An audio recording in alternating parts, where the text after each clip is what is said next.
Assalamualaikum warahmatullahi wabarakatuh. Kembali lagi kita bertemu hari ini di mata pelajaran IPA. Sebelum kita masuk ke mata pelajaran IPA, marilah kita berdoa agar apa yang kita dapatkan hari ini, apa yang kita pelajari hari ini bisa bermanfaat untuk kita, dan kita berdoa sama-sama agar pandemi ini segera berlalu dan kita bisa melaksanakan tatap muka kembali. Berdoa dimulai. Selesai. Salah satu ciri makhluk hidup adalah berkembang biak. Dalam proses perkembangbiakannya, biasanya makhluk hidup itu mengalami beberapa perubahan dari ia lahir menetas sampai ia dewasa. Setelah dewasa nanti, hewan dapat menghasilkan keturunan kembali. Namun, ingat, daur hidup pada beberapa kelompok hewan ternyata berbeda-beda. Pertama, daur hidup serangga. Di dalam daur serangga memiliki tahap-tahap pertumbuhan yang berbeda-beda dari makhluk hidup lain. Setiap pertumbuhannya memiliki bentuk yang berbeda. Nah, tahapan pertumbuhan makhluk hidup yang berbeda-beda itulah yang disebut dengan istilah metamorfosis. Pada serangga, metamorfosis itu terdiri atas dua jenis, yaitu metamorfosis sempurna dan metamorfosis tidak sempurna. Hewan yang mengalami metamorfosis sempurna, dia akan mengalami perubahan bentuk pada setiap tahapan dan perkembangannya. Sedangkan hewan yang mengalami perubahan hanya beberapa tahap tumbuh dan kembangnya, perubahan tidak terlalu besar pada tahapan pertumbuhan dan perkembangannya, itu dinamakan dengan metamorfosis sempurna. Pada metamorfosis sempurna, hewan itu memiliki biasanya 4 daur dalam hidupnya. Yang pertama, dia telur dulu.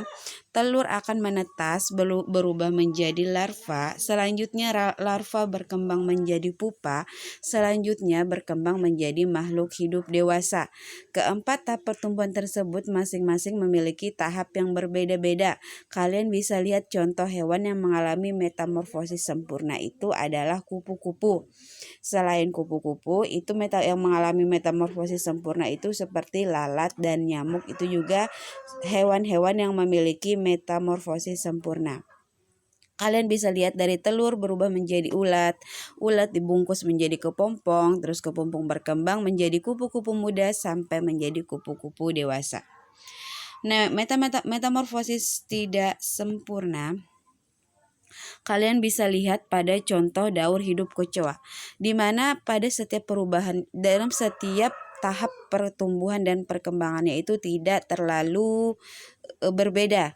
Dari telur dia berubah menjadi nimfa, terus tumbuh menjadi kecoa dengan ukuran kecil sehingga menjadi kecoa ukuran dewasa, begitu seterusnya.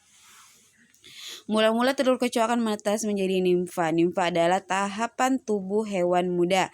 Nimfa pada kecoa memiliki bentuk tubuh yang hampir serupa dengan kecoa dewasa, tetapi ukuran nimfa lebih kecil dan belum bersayap. Dalam perkembangannya, nimfa akan mengalami pergantian kulit eksidisi berkali-kali hingga menjadi kecoa dewasa. Setelah dewasa, kecoa tersebut akan bertelur terus menetas dan tahapan perubahan bentuk akan terulang lagi. Daur hidup katak. Katak ini juga salah satu hewan yang mengalami metamorfosis. Katak memiliki tahap pertumbuhan pada katak muda yang berbeda dengan katak dewasa. Pada katak muda, setelah menetas dari telur, katak muda hidup di air, memiliki ekor dan tidak memiliki kaki. Katak muda itu disebut berudu. Nah, menjelang dewasa, berudu mulai tumbuh kaki dan masih berekor serta masih hidup di air. Setelah dewasa nanti, kaki katak tumbuh sempurna dan ekor pun yang asalnya dari berudu itu menyusut hingga tidak memiliki ekor lagi. Pada tahap katak dewasa, katak lebih sering berada di darat dan kembali lagi ke air untuk bertelur. Selanjutnya, daur hidup nyamuk. Nah, nyamuk ini juga termasuk hewan yang mengalami daur hidup metamorfosis sempurna.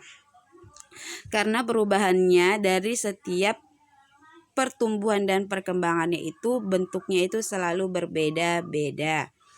Diawali dari telur yang menetas, kemudian menjadi jentik-jentik atau larva tingkat 1. Larva tingkat 1 akan tumbuh dan berkembang menjadi larva tingkat 2 atau pupa. Kemudian dari pupa ini akan keluar nyamuk. Mulai dari telur sampai pupa semuanya selalu berada di dalam air. Makanya ketika musim hujan sangat tidak dianjurkan untuk membuang sampah-sampah yang bisa menjadi genangan air, contoh seperti kaleng, sampah-sampah plastik dan sebagainya. Nah, daur hidup unggas. Telur merupakan salah satu tahap perkembangan hewan dari kelompok unggas. Contohnya adalah ayam. Ayam merupakan hewan yang termasuk dalam kelompok unggas. Cara perkembangbiakan unggas ini adalah dengan cara bertelur. Unggas termasuk jenis hewan yang tidak mengalami metamorfosis karena perubahannya sangat sedikit sekali. Setelah dia telur menetas, anak ayam tumbuh menjadi anak ayam muda, kemudian menjadi anak ayam dewasa. Setelah dewasa, ayam siap lagi untuk menghasilkan telur kembali dan berulang lagi tahap perkembangan si ayam. Daur hidup kucing. Kucing termasuk hewan yang berkembang biak dengan cara melahirkan. Tadi ayam bertelur, kalau kucing melahirkan. Anak kucing dapat terus tumbuh jika induknya menyusui. Jika anak kucing tersebut dapat bertahan hidup, anak kucing akan tumbuh dewasa dan dapat menghasilkan keturunan anak kembali. Sama dengan unggas, kucing pun tidak mengalami metamorfosis. Nah, daur hidup capung. Capung merupakan serangga yang berkembang biak juga dengan cara bertelur. Sama dengan kecoa, ketika telur capung menetas, ia menjadi capung muda dan yang disebut nimfa.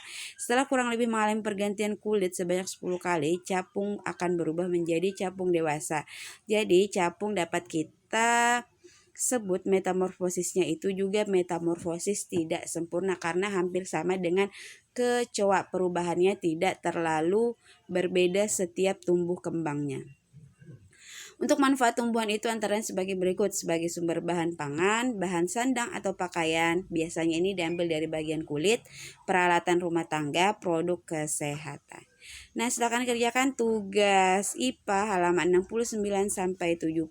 Kalian silakan cari 2 ekor hewan yang berbeda. Kalian cari berdasarkan ini, misalnya kambing kalian cari belalang, kada laba-laba, anjing lalat. Nah, ini ular buaya, mohon maaf ada kekeliruan, itu silakan di skip aja. Kalian tinggal pilih 3 kotak itu, 3 pasang kotak itu, silakan isi, cari informasinya dan buat diagram seperti diagram halaman 70 sampai 72. Selamat mengerjakan, semoga selalu sehat dan kita selalu semangat. Wabillahi taufiq wal hidayah. Assalamualaikum warahmatullahi wabarakatuh.